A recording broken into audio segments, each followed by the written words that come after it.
A Universidade de Fortaleza, da Fundação Edson Queiroz, inaugurou ontem a exposição Adriana Varejão Pele do Tempo, no Espaço Cultural Ayrton Queiroz. E para marcar a abertura da exposição, a Unifor realiza uma palestra especial com a artista Adriana Varejão e a curadora Luísa Duarte. Sejam todos muito bem-vindos. Lembramos que a exposição Adriana Varejão Pele do Tempo fica em cartaz no Espaço Cultural Ayrton Queiroz até 29 de novembro, de terça a sexta, das 9 às 19 horas, sábados, das 10 às 18 horas e domingos, do meio-dia às 18 horas. A artista Adriana Varejão nasceu e vive no Rio de Janeiro. Participou de bienais de São Paulo, Sydney, Istambul, Liverpool, Mercosul, entre outras. Sua obra já foi apresentada em espaços como MoMA, de Nova York, Fundação Cartier, de Paris e Museu da Arte Contemporânea de Boston. Um pavilhão dedicado à sua obra pode ser visto no Instituto Inhotim, em Minas Gerais. A artista recebeu o Prêmio Mário Pedrosa, o Prêmio da Associação Brasileira de Críticos de Arte, o Grande Prêmio da Crítica e da Associação Paulista de Críticos de Arte. A curadora Luísa Duarte vive e trabalha entre Rio e São Paulo. É crítica de arte e curadora independente. Escreve para o jornal O Globo desde 2010. Mestre em Filosofia pela PUC São Paulo, foi por 5 anos mestre do Conselho Consultivo do MAN São Paulo. Foi curadora de importantes exposições no Brasil e hoje é a curadora da exposição Adriana Varejão, Pele do Tempo. Passo a palavra ao professor Randall Pompeu, vice-reitor de Extensão e Comunidade Universitária.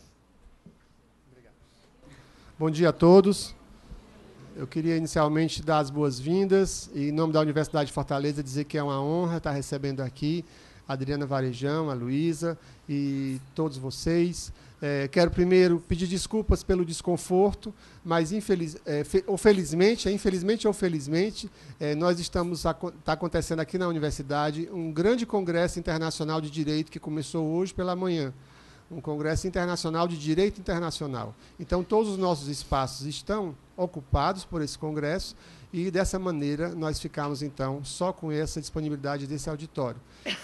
O que nós vamos informarmos para as pessoas que não puderam assistir é que essa palestra vai ser filmada, se a Adriana consentir, e aí a gente disponibiliza depois no YouTube para quem quiser, quem não teve condições de acompanhar aqui hoje. Tá? Então, mais uma vez, muito obrigado pela disponibilidade, por ter vindo aqui, por esse bate-papo informal, e sejam todos muito bem-vindos. Muito obrigado.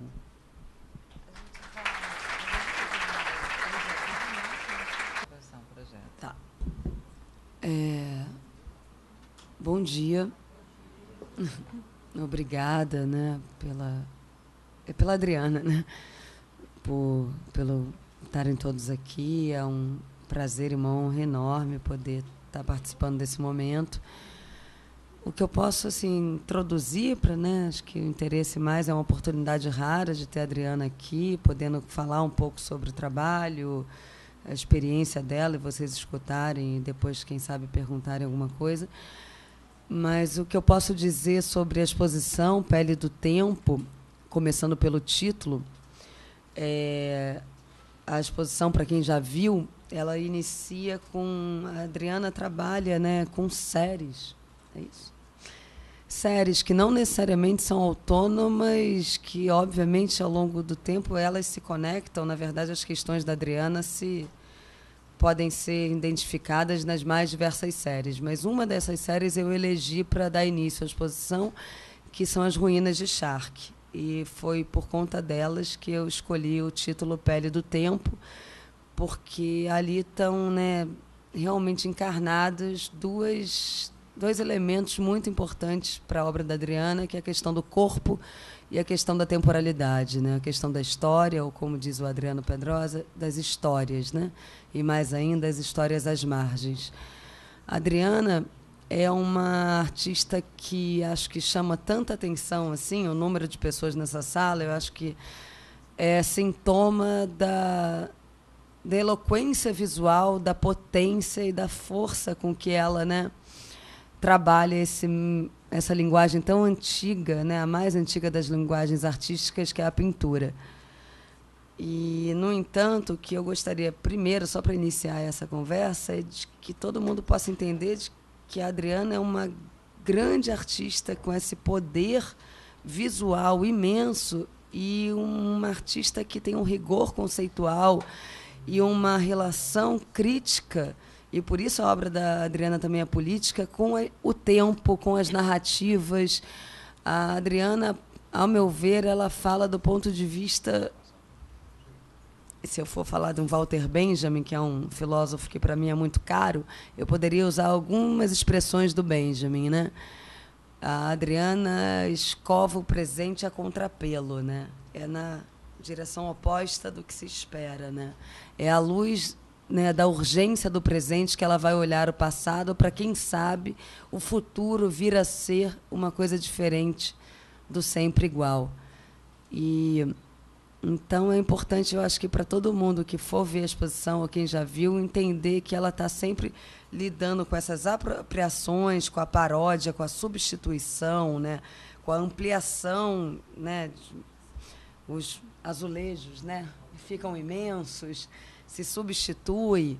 O craquelado é uma, como diz o Paulo Reckenhoff, muito bem, né, a Adriana constrói uma desconstrução, né? Ela planeja, né, para que a gente, aquele tempo, né, os craquelados da Adriana, né, são como umas rugas de um rosto, né, que dá a ver o tempo que se passa.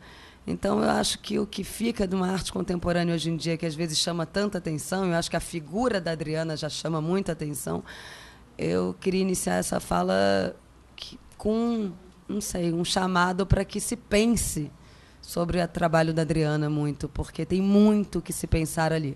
E não à toa a sala de referências, para quem já viu, que são livros trazidos diretamente do ateliê da Adriana, algumas obras, como um Fontana, um Iberê Camargo, um Guinhar, um Ivens Machado, alguns objetos, e um trabalho dela, o único trabalho, acho que até hoje, que ela fez em vídeo, né?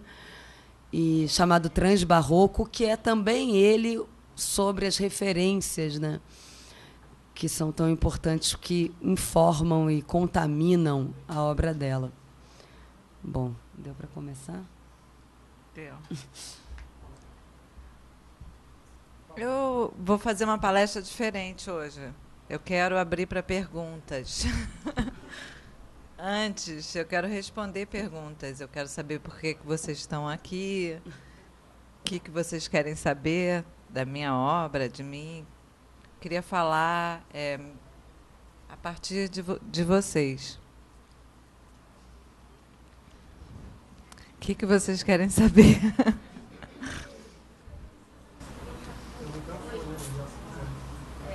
Bom dia. Bom dia. Meu nome é Marília e eu sou grande fã sua.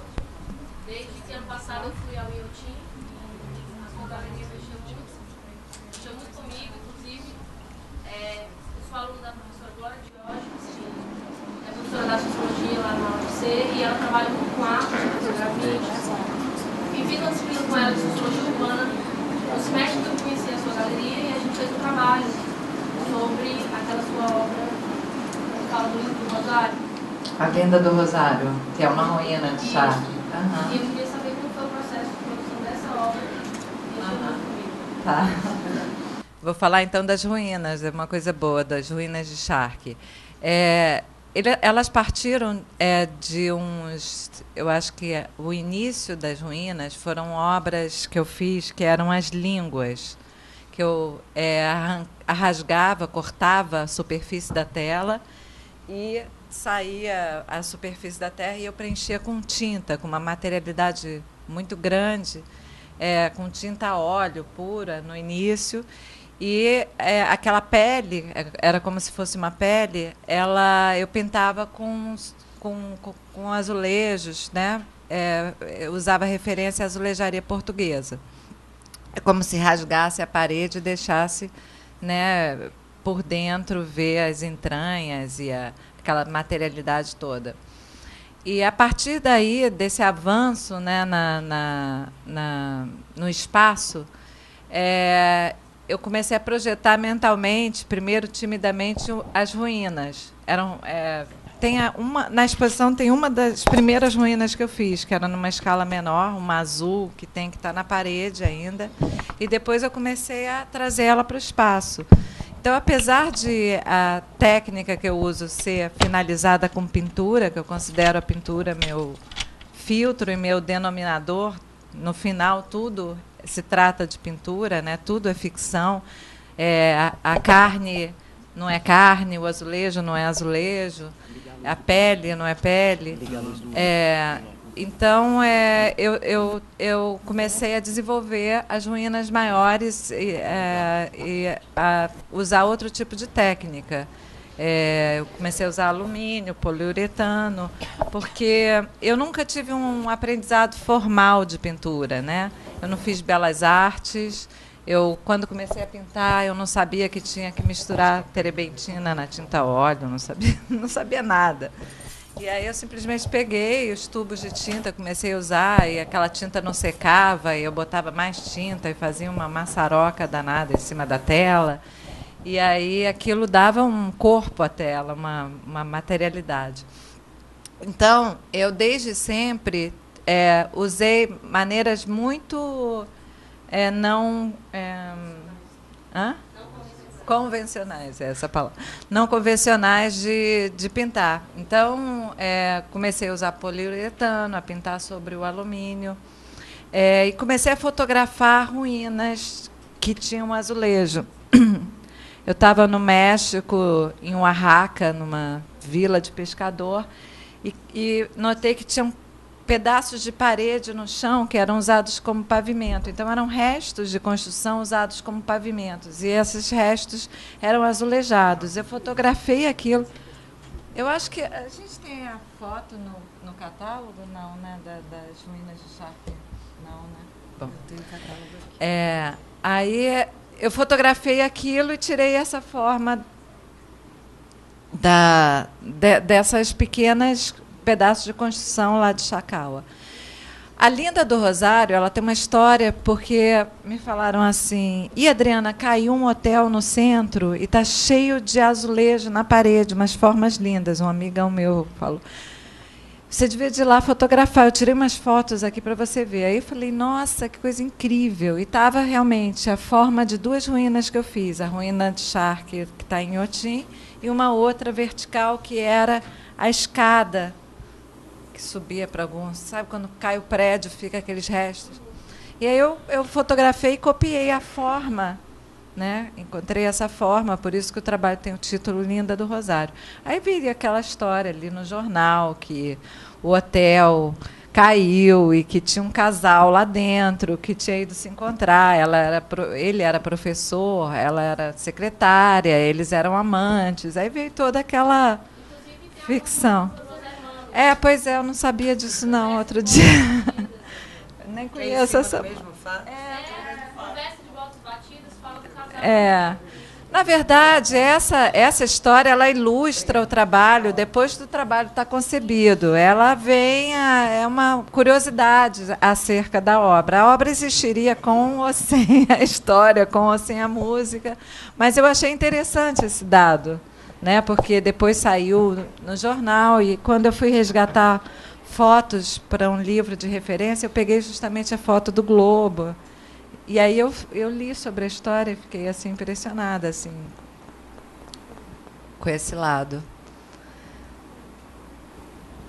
E depois esse foi o trabalho, esse e outro, Linda do Rosário e Linda da Lapa, que eu botei esses dois nomes, porque o hotel se chamava Linda do Rosário. Eu achei ainda por cima o nome lindo do hotel. E aí foram duas obras que está no site de Inhotim, todo mundo pode ver esses trabalhos assim pelo site também. Eu acho que está no site de Inhotim. Tá. Então foi a obra depois depois desse trabalho da Linda do Rosário, eu não voltei mais aos charques, porque eu achei que cheguei na potência quase completa do que seria a pintura fora, né, com pintura e escultura. Eu vou só passar o microfone, por favor, quem quiser fazer uma pergunta, porque nós estamos gravando.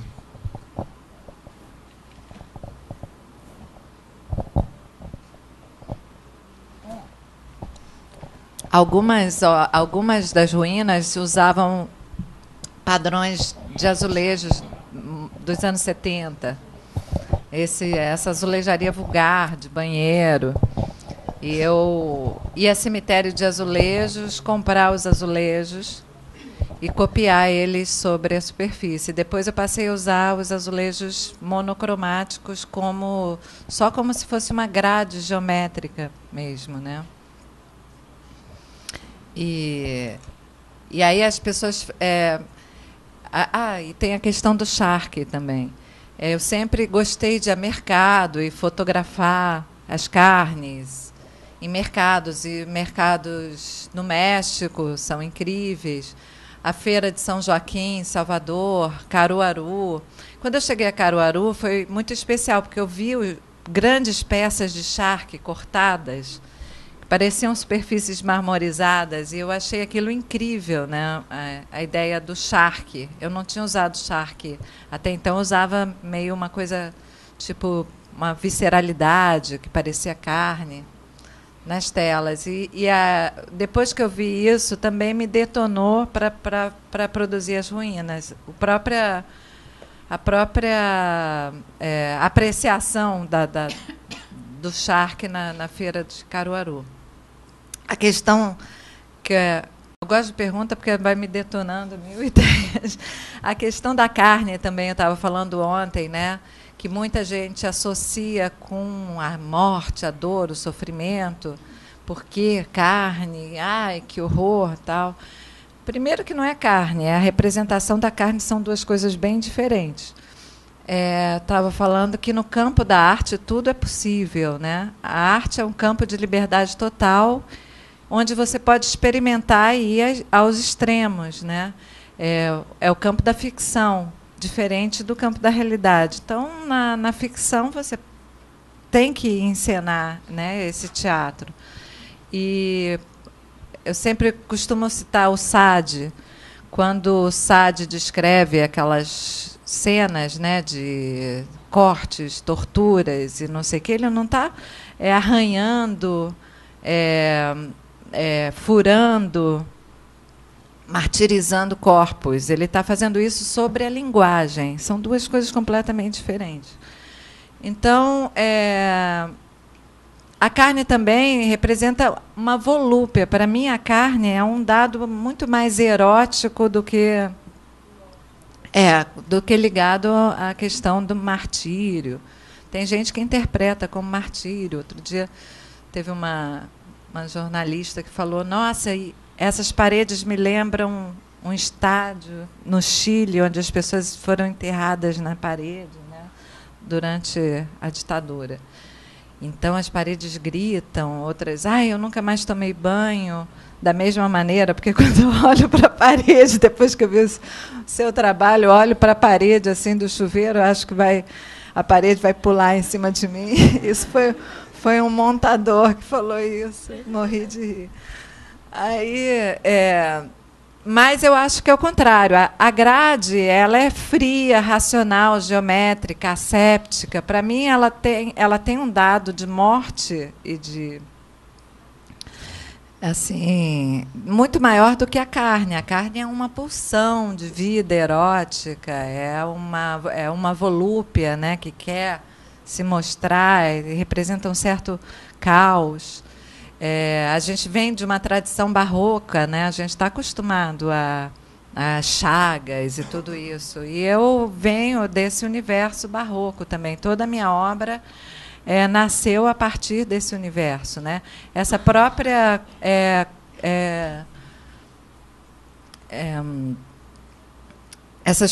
dois elementos que eu uno, né, como num corpo só, que é o azulejo e a carne, são dois aspectos opostos, né, desse corpo: o frio e o quente, o organizado, o desorganizado, o asséptico e o selvagem, visceral.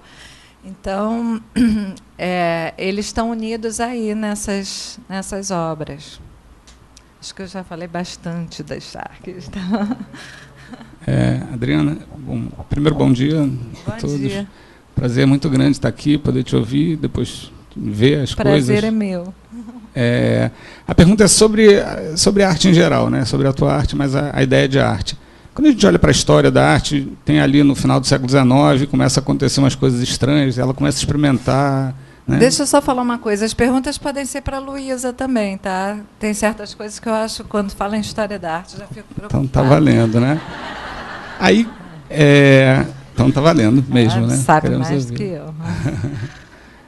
E aí começa um papo de experimentação, vanguardas, e aí começa uma conversa também de que a arte teria entrado numa crise, num esgotamento, né? E chega a se falar em morte da arte, o fim. Queria, né, a partir disso, te perguntar, hoje, tanto tempo depois, qual você acha que seja o papel do artista? Para que serve a arte hoje? Né? Para que você existe? Para nada. Para absolutamente nada.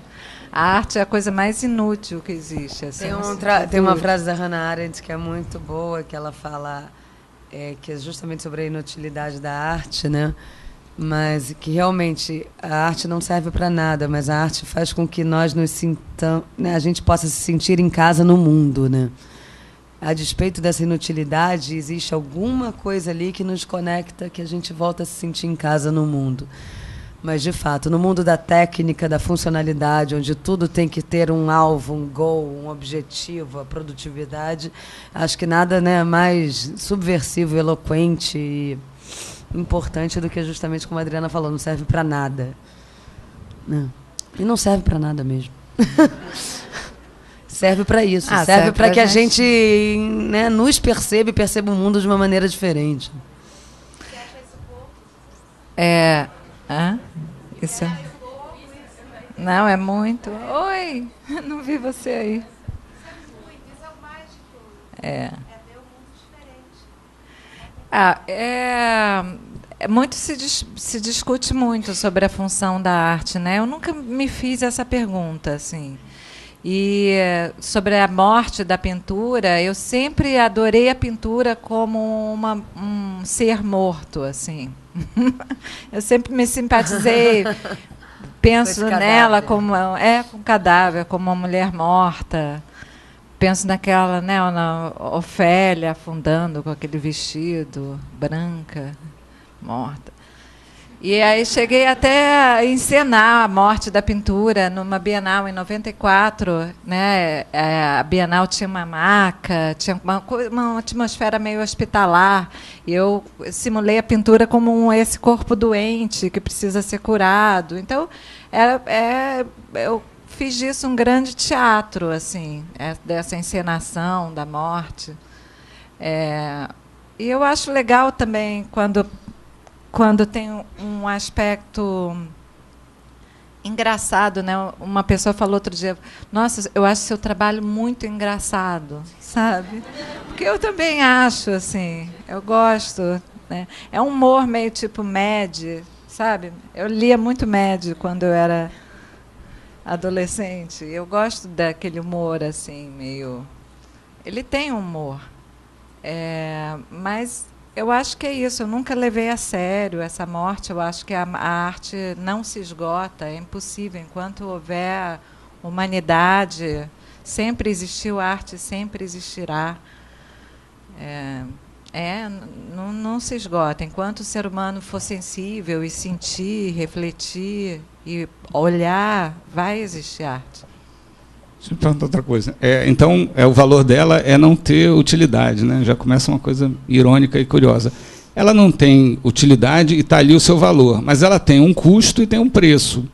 Eu queria que você me ajudasse a pensar um pouco isso. Isso é questão para você, né? A produção e o mercado.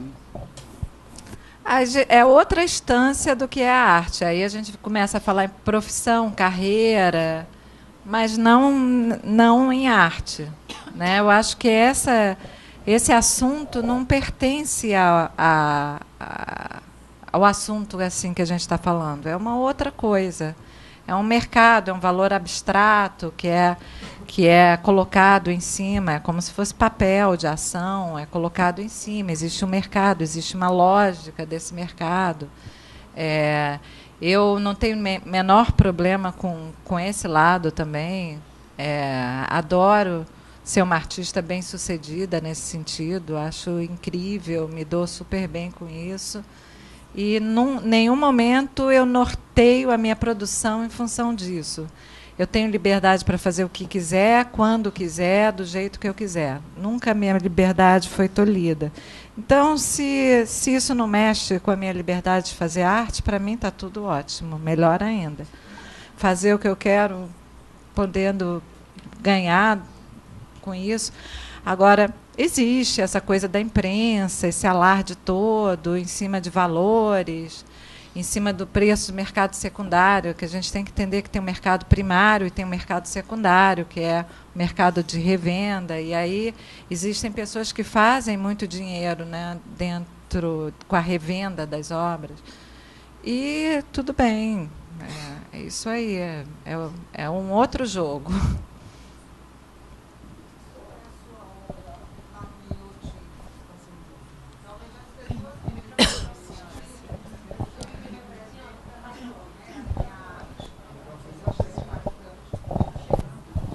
Acho que precisa do microfone aí. Falar no microfone. Não, quando eu visitei o Iotim, realmente foi muito impactante eu conhecer aquele espaço, né, de arte contemporânea, mas a sua obra, ela me causou muito impacto, né?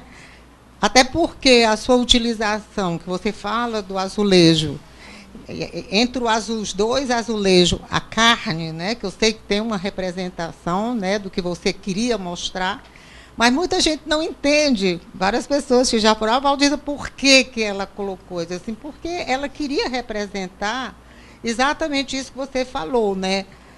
A coisa humana, né? A emoção, a sensualidade, que eu sei que você realmente vai muito por esse caminho, né? E eu pergunto, você passou, ao você criar aquela obra, o que você pensou? Você colocou o azulejo, aquela perspectiva, né, que a gente faz ao passear pela sua obra. Mas ali, precisamente onde tem um azulejo com a carne no meio, uma expressão mais simples, o que aquilo representa, então? Eu queria que você me explicasse, assim, realmente. Nossa, falei pra caramba. Eu acho que a obra ela termina na pessoa que está apreciando ela, né? Eu não acho que eu tenho que dar resposta. A arte tem que pensar, fazer você. A arte provocar, tem que indagar. Ela tem que perguntar, ela não tem que responder. Então, é uma pergunta que eu te faço.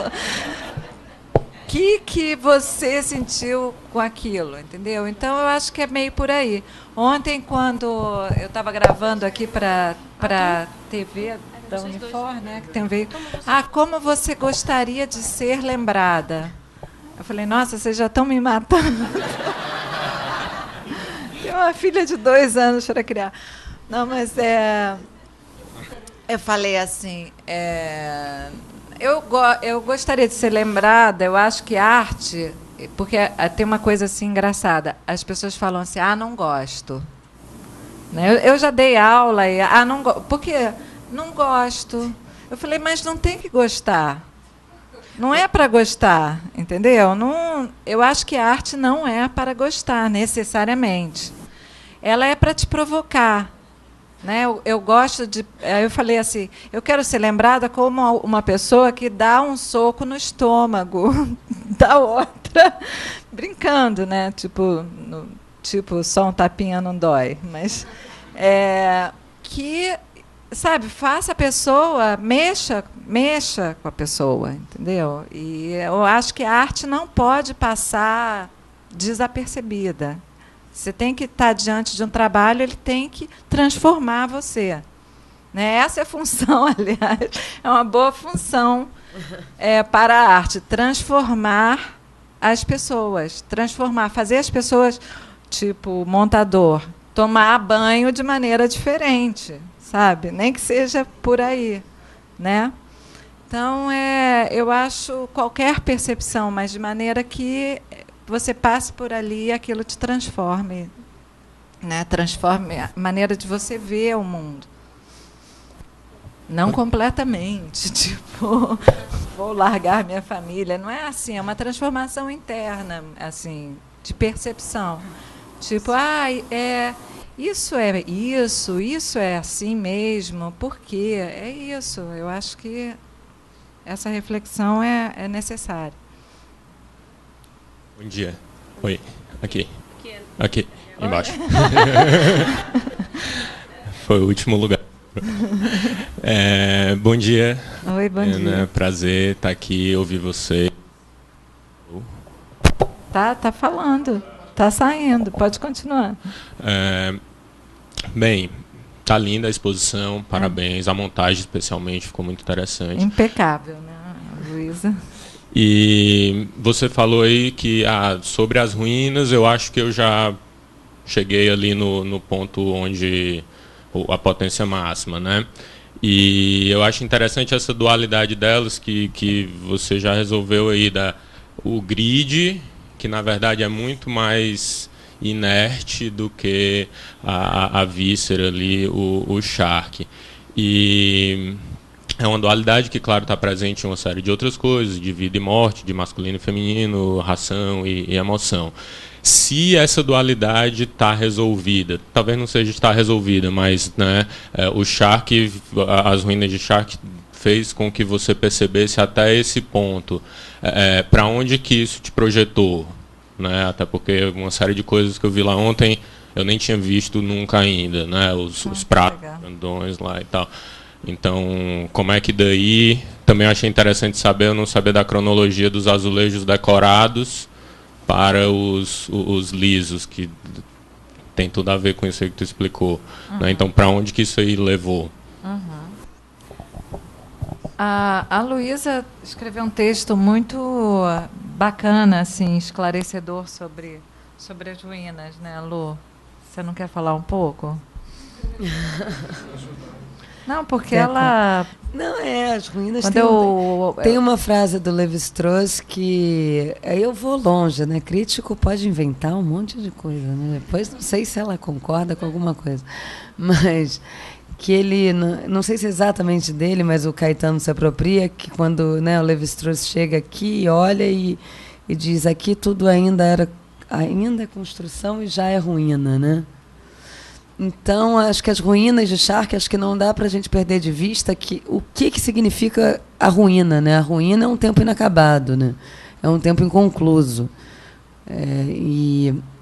Então, tem essa questão de um tempo que, a despeito dessa inconclusão, desse tempo que não, né, que tudo ainda era construção e já é ruína, a Adriana constrói a partir dessa, né, do que poderia ser, né, esquecido, deixado de lado, coadjuvante, ela torna protagonista esse tempo, né, que não tem início, né, é como se fosse a travessia do Guimarães Rosa, né?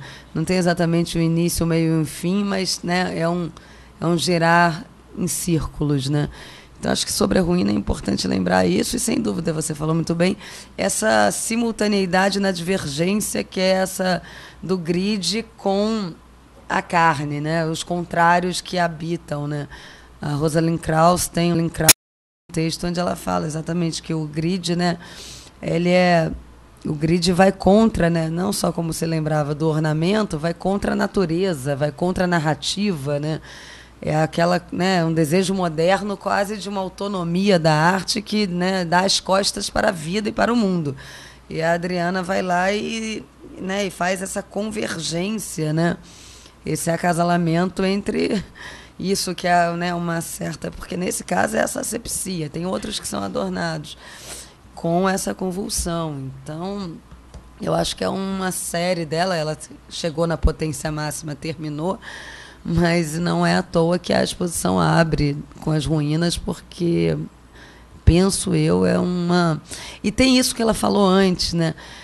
Tudo isso que a gente está falando não tem zero de não é nada ilustrativo, não é nada...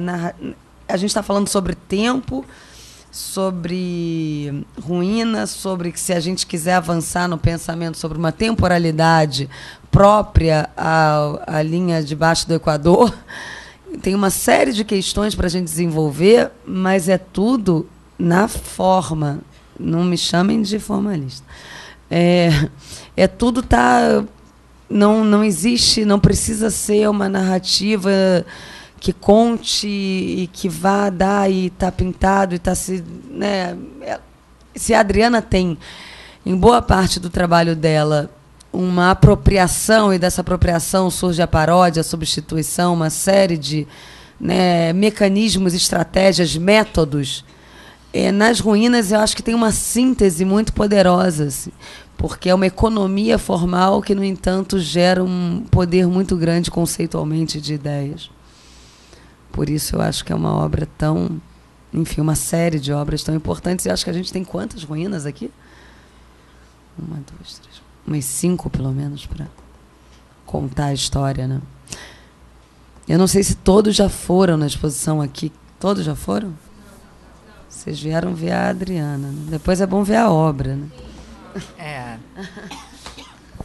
Eu não... Oi, Adriana. Oi, Larissa. Primeiramente, queria falar assim, tá saindo, a respeito do pavilhão do Iotim, que assim que a gente entra, a gente se depara com aquele banco de azulejo, tem umas plantas alucinógenas, umas plantas carnívoras. E aí, quando a gente vai passeando pelo pavilhão, a gente entra justamente ali nas ruínas. Ao chegar na laje, tem aquela vegetação dos pássaros. E eu queria que você falasse justamente dessa transição e das obras que... Da parte da botânica. O projeto de Inhotim foi desenvolvido junto com Rodrigo Servino Lopes, que era um arquiteto super jovem na época, que estava fazendo o primeiro projeto dele de arquitetura. Aqui na Unifor tem arquitetura? Tem muita aluno de arquitetura aqui? Ah, legal. Então, o Rodrigo era uma pessoa que eu já tinha feito um livro com ele, porque ele é design gráfico, ele era muito meu amigo. E a primeira vez que a gente foi visitar Inhotim, a gente foi junto, inclusive. Na segunda vez eu fui com ele junto. E o projeto começou a nascer meio casado. Assim, ele me mostrava, eu falava a obra. O projeto ele era para conter, a princípio, uma parede de azulejos e a ruína, que eram trabalhos que já estavam prontos e adquiridos, né, por Inhotim. Depois, com o desenvolver do projeto, a própria arquitetura foi me devolvendo, à medida que eu ia demandando da arquitetura um espaço, o espaço também ia me demandando as obras. Então, eu comecei, acho que vai ser legal fazer uma caixa, porque ele falou, vou fazer uma caixa fechada, porque a gente não tem como concorrer com essa natureza. Então, vai ser um cubo fechado. E aí eu pensei nas ideias das mônadas barrocas, que são estruturas fechadas e tal, achei aquilo incrível. E o que eu estava lendo, Leibniz e o Barroco, ele fala das mônadas e aí, que eu nunca entendi muito bem o que é, mas eu meio que intuía que era essa coisa fechada que fazia... Porque quando eu estava fazendo as saunas, eu estava lendo sobre isso, que gerava a própria luz e tinha essa luz interna. Eu falei, bom, é engraçado porque quando eu comecei a pintar, eu fui para Minas Gerais, e lá em Ouro Preto eu conheci Barroco. Tomei contato com Barroco, nunca tinha ido e tal. Isso em 1986. E aquilo transformou a minha obra. E justamente o Barroco mineiro não tem azulejaria. Quase não tem, é raríssimo, pelo simples motivo que os azulejos quebravam para chegar lá. Então, só as igrejas mais no litoral, né, do Brasil que tem azulejaria. E lá tem uma coisa interessante. O Ataíde pintou como se fosse azulejo, né? Ele pintou em azul e branco na São Francisco de Assis. Ele pintou perto do altar painéis azul e branco como se fosse azulejo. Eu pensei, então eu vou trazer os azulejos para Minas, todos quebrados, e vou botar na parede, vou fazer esse mar interno. Então, isso nasceu a partir do projeto do edifício. E criamos um outro andar para poder botar a ruína de Charque, que já tinha saído do tal do cubo. E como era um parque botânico, eu achava que eu tinha que fazer, tinha essa praça em frente, o Rodrigo, eu quero botar um banco. Eu falei, então, por que você não, vamos botar um banco de azulejos? E aí eu queria usar a questão das plantas. E aí eu fiz esse múltiplo, né, que se chama Panaceia Fantástica. Fiz uma coleção de 50 plantas alucinógenas que eu pesquisei, tentando de várias partes do mundo. Lógico que 90% está na América Central e América do Sul, dos alucinógenos, é impressionante. Mas eu consegui uma chinesa, outra do Oriente Médio, algumas europeias. Foi uma pesquisa deliciosa de fazer. Então, lógico que eu não provei todas, era uma pesquisa só. E aí eu meio que aí os botânicos piraram do parque, adoraram o banco e tal. E eu já tinha feito também os passarinhos, já tinha feito um trabalho naquela dimensão menor para uma exposição que eu participei na Fundação Cartier, que se chamava Yanomamis, o Espírito da Floresta, em português, sobre os índios Yanomamis. E quando eu fui para a tribo, eu via que eles desenhavam, ficavam freneticamente desenhando passarinhos e copiando os passarinhos de um livro de pássaros da Amazônia, e eles sabiam reconhecer o som de todos os pássaros, incrível conhecimento. Então eu fiz um painel, um dos trabalhos que eu apresentei foi um painel com os pássaros. E eu tinha esse trabalho guardado. Então, quando surgiu aquele banco lá de cima, eu falei, então eu vou botar em cima o banco com os pássaros, vou completar com as espécies daqui, né, de Minas. Por isso se chama de Demini, que era a tribo que eu visitei, né, dos Yanomamis, a Inhotim, o nome do trabalho, porque pega várias espécies de pássaros brasileiros. Então, a pessoa sai do edifício e é devolvida para a paisagem, né, como os pássaros que voam, assim, e é devolvida para a paisagem. Então, foram 2 trabalhos que nasceram a partir da arquitetura, né? A arquitetura chamou eles.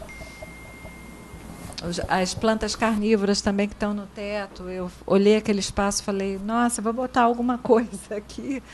E aí também fiz as plantas carnívoras. Então, foi um trabalho assim muito de um complementar o outro. A arquitetura complementar a arte, mas também a arte a arquitetura. Foi casado, as 2 coisas. Oi, bom dia. Aqui. Bom dia. Meu nome é Renato. Oi, Renato. Tu nasceu em 64, não foi isso? Eu queria te perguntar um pouco do contexto familiar que tu estava passando na época, porque é um ano bem emblemático para a história do Brasil. Se alterou alguma coisa na sua família e no que tua infância aparece na tua obra, como ela se reflete na tua obra. Nossa.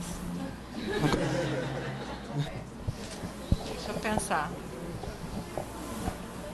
Você ajuda? Em 64 ela não vai lembrar, né? Ela não estava... Justamente a história da família dela, o contexto. Eu acho que a Adriana, na verdade, a pergunta certa é entender como foram os anos 80, né? Que é quando ela inicia e o que significou quando ela, né? Fazendo as contas aqui, aos 20 anos dela, qual era o contexto onde ela estava trabalhando, e, na verdade, é um contexto já, graças a Deus, de uma democracia no Brasil, né, pós-ditadura, onde ela começa a trabalhar. E aí acho que essa pergunta é mais... Né, se tivesse aqui o Antônio Manoel, o seu do 64 faria mais sentido. Acho que para a Adriana é melhor perguntar dos anos 80. É uma criança completamente normal, não tinha nada demais. Classe média, meu pai era piloto da aeronáutica, eu fui morar em Brasília, Minha mãe era nutricionista. Posso inventar um monte de coisa aqui. Vamos lá. Ela dava...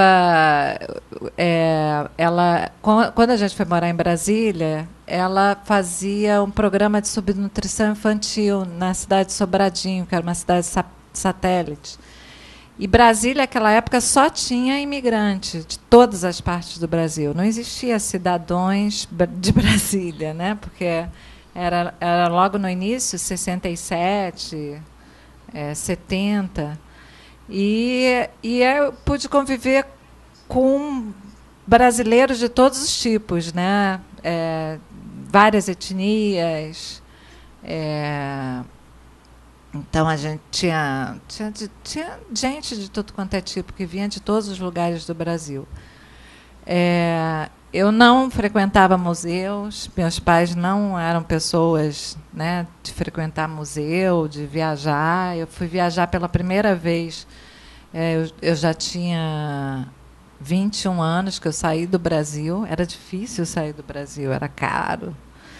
E hoje em dia é bem mais fácil, paga a prestação, uma passagem. Mas aquele dia não era. Me lembro até, teve uma época que tinha um depósito compulsório.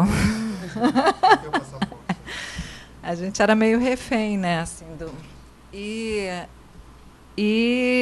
para mim, assim, arte era feira hippie. Eu ia com meus pais na feira hippie, via o pessoal lá pintando, e a gente ia comprar um quadro para botar na sala de casa. Era uma família de Ipanema. O pai ia à praia, jogava vôlei. Tinha uma coisa especial, que a minha mãe colecionava os gênios da pintura.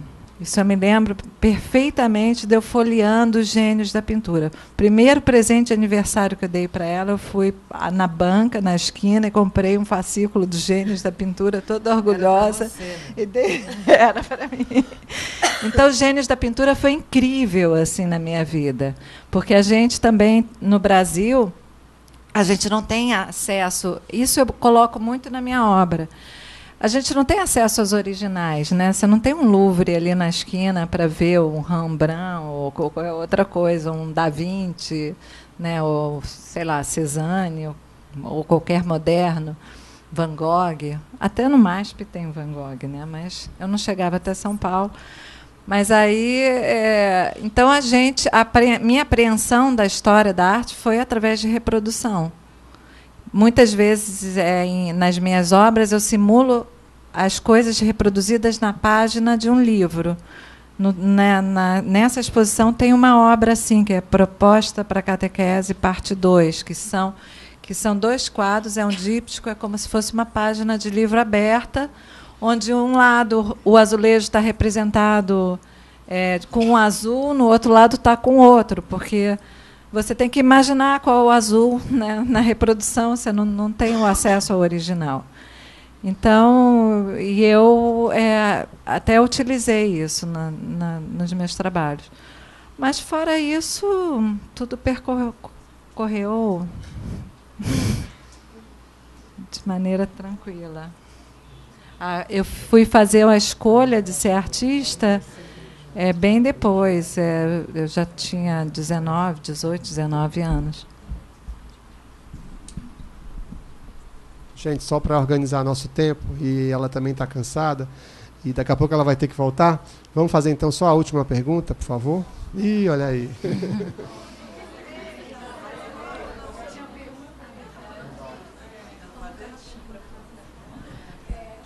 Bom, aí você... Eu vou responder uma frase cada pergunta. Tá. Respondo todas com uma frase. Não sei se eu consigo. Vocês... Peraí que tá dando mau contato, tem que ficar segurando aqui. Não posso falar com a voz só? Pode falar. Assim, Adriana, eu vi esse seu trabalho em São Paulo, e eu observei na minha ligação com a arte brasileira, essa influência do barroco que você falou, né? Os azulejos, portugueses e tudo. Sendo que a minha pergunta é um pouquinho mais pontual.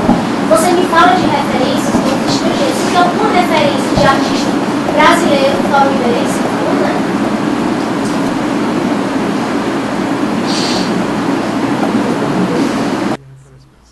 referência de artista brasileiro? Eu falei referência de artista estrangeiro? Não. Você não deu, né, na verdade.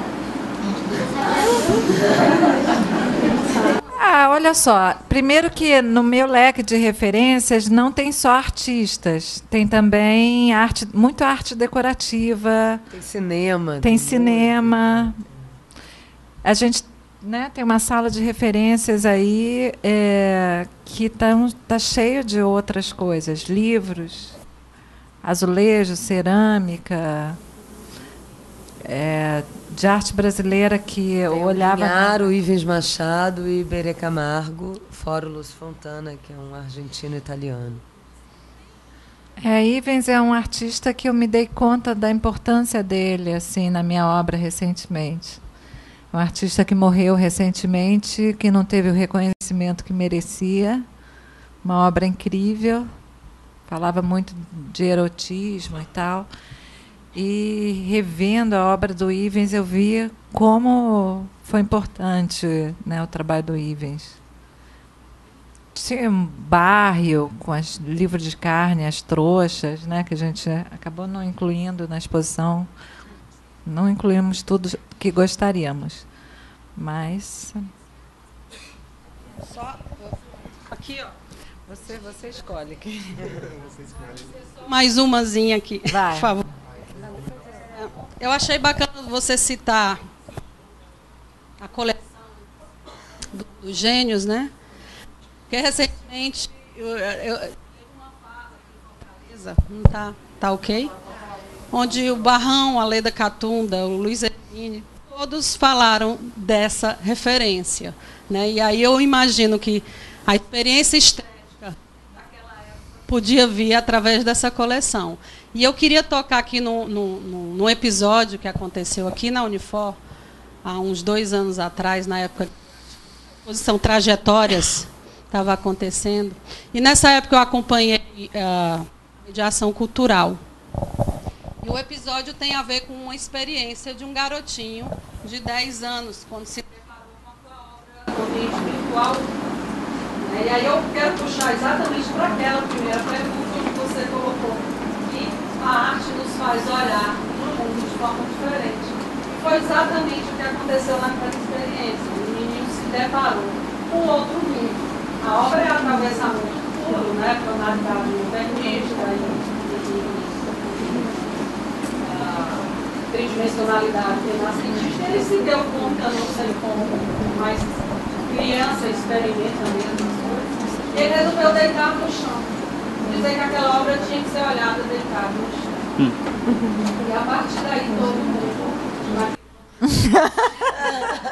Adorei. Eu vou deitar lá no chão. Ela desestabiliza, né? Ela tem esse atravessamento da questão do improvável e tudo. Então o garotinho deitou no chão e ele viu diversas possibilidades espaciais na obra. E cada um contava um sorriso diferente. Então eu achei isso interessante, porque nesse momento, quando eu acompanhava essas mediações, eu estava exatamente lendo o Jorge de né?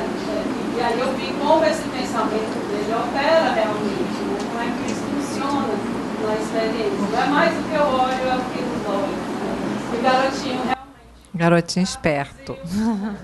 Também já questão da experiência. Eu só queria compartilhar isso contigo. Então, gente, agradecemos a presença de todos. Deixa ela falar que ela tá bem. Ultrapassaram eu fiquei aqui pensando. Na verdade, ela deve estar muito agradecimento. Essa tua presença mesmo, porque achei muito bacana, o Márcio veio conta da função, né? E eu trabalho com pacientes esquizofrênicos e a arte é um meio para você encontrar alguma coisa ali, cada um fala de um jeito, termina em cada um. Eu achei muito bonito isso, né? Porque é um ofício. Tem que ser profissão para ganhar dinheiro, mas é um ofício continuar, né? Como psicanálise é um ofício. E é isso, eu acho muito bacana esse encontro, que é simples, único para cada um, e singular, e você não sabe o que vai vir, né? Quando você chama, vamos ver o trabalho da Adriana Então, amanhã, nós vamos ter textado e cada um vai dizer de um jeito. E vai dizer alguma coisa mesmo. Muito em praça mesmo. Assim, quem fala fez a praça. Então, vai apresentar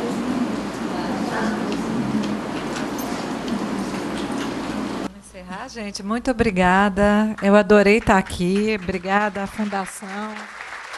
Obrigada, Luísa, pelo excelente trabalho na exposição. Obrigada a todos. Obrigada, Adriana. Obrigada a todos vocês. Agradecemos a presença de todos e reforçamos o convite para a exposição. Tem referências e tem toda a obra da Adriana lá.